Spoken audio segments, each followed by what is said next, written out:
In this video, we're gonna be covering one of the 3 pillars of healthy trumpet playing, keeping your air forward. This is something I think all great trumpet players have in common, and producing sound with a forward airstream will lead to a lot more ease and efficiency in your trumpet playing. I've noticed that when I share with somebody that they should keep their air forward when they play, they may have a different idea than I do about what it means to keep your air forward. So my goal in this video will be to share 7 steps that you can follow that you will know exactly what I mean when I say keep the air forward. These steps are pretty simple to follow, and each one is gonna build on the one before. I'm gonna do my best to explain each of the steps, to demonstrate each of the steps, and to help you understand what I'm looking for and how I know if I've found it. Before we can talk about these steps though, we need to talk about breathing. To begin, I'd like you to take a couple of breaths in and out while keeping a nice open oral cavity. As you do this, I'd like you to try to pay attention to somewhere inside of your mouth, you're gonna feel it get cold.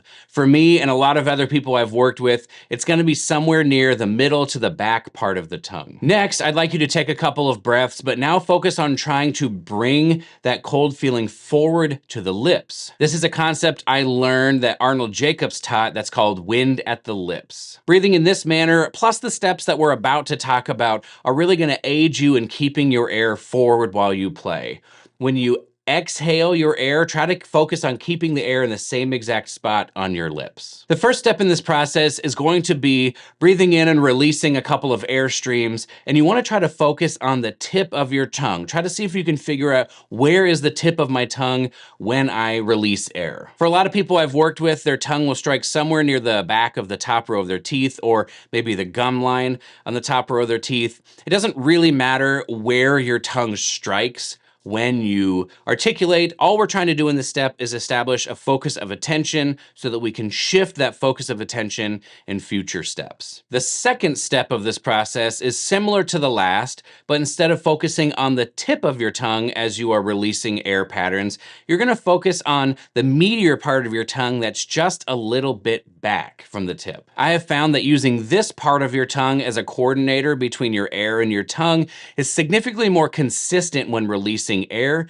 You'll know you're doing this step right if you're essentially doing the step you just did, but you're able to really connect with the release happening with that meatier part of your tongue. The third step is going to involve a tongue stop technique that's going to really kind of push your air far forward so you can feel what it feels like when it's forward, and also feel what energized, excited air feels like being ready to be released. To perform this step, you are going to release an air pattern, and then you're going to tongue stop that air pattern. Really push the air far forward, almost as if you feel like you're leaning your air against your teeth, like it wants to leave and you're holding it back. When you're first starting out, you might want to hold the air pattern for 3 to 5 seconds or so, and then tongue stop the air. But as you get more adept and more coordinated, it's fine to speed this part of the exercise up quite a bit.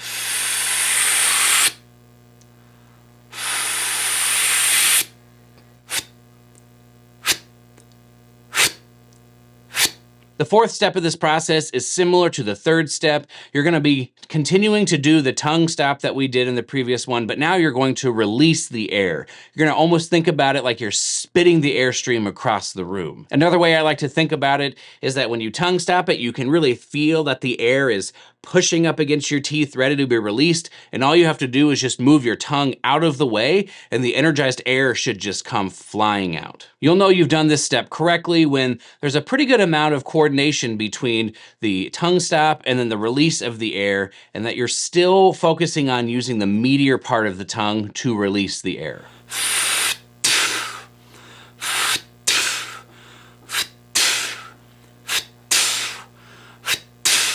The fifth step of this process is to remove the tongue stop, and that you're just going to focus on spitting the air across the room. You're really trying to recreate what you just had when the air was really far forward, but since we can't necessarily tongue stop everything right before we play when playing the trumpet, we need to focus on how do we get that forward air, how do we get that energy in the airstream without the tongue stop, and that's what this step is for. You'll know you're doing this step correctly if you are basically getting the same exact result you were getting in the previous step. You have a very focused and intense airstream with a focused aperture, and there's a good coordinated release with the meatier part of the tongue.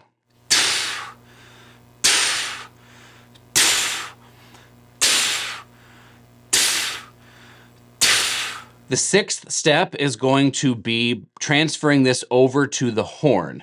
We're gonna pick up our trumpet, and on a middle G, we're gonna try to recreate step 5, but actually playing. You're gonna breathe with the wind on the lips, you're going to release with the air in the same exact spot, and you're going to try to have this forward air we've been creating while releasing with the meteor part of the tongue. And if everything goes well, you'll end up having hopefully a very full and a very responsive sound that comes out of your instrument. Depending on what your normal way of playing is, this might feel really good or it might feel kind of weird. So go ahead and take a couple of times just playing a couple of long tone Gs or a couple of short ones. It doesn't really matter. You're just trying to get the coordination of the release. That's what we're mostly focused on.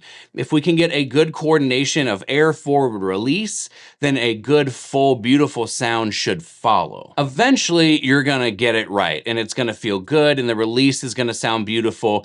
And because we went through all of these steps, you're also gonna know exactly how you created it. So you'll be able to do it again if you happen to get off track. See if you can perform this kind of beautiful release 4 or 5 times in a row just to solidify.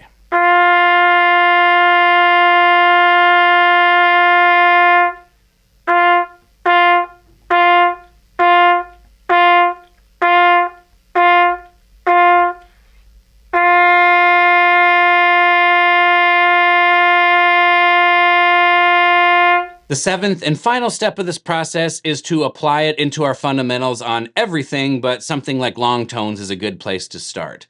When I do long tones, I usually set a metronome, and then I will play a middle line G for 8 counts, rest for 8 counts, then play an F sharp for 8 counts, rest for 8 counts, play an F for 8 counts, rest for 8 counts. I'll continue down chromatically in this fashion until I reach low F sharp.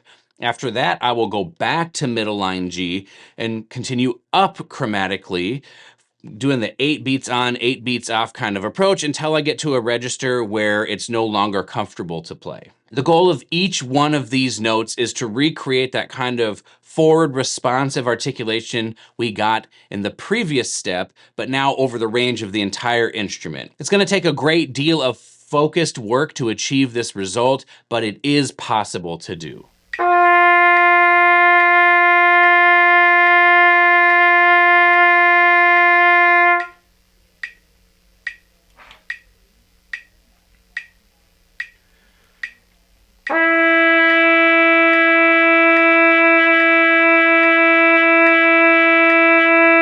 At this point, you should know why it's important to have a forward airstream. You should know what I mean when I say have a forward airstream, and you should be able to use these 7 steps to recreate that forward airstream in your own playing. Thanks so much for watching the video. I really hope it was helpful. If it was helpful or you've got some value out of this, I would appreciate it if you would like the video and subscribe to the channel, and we will see you in the next video.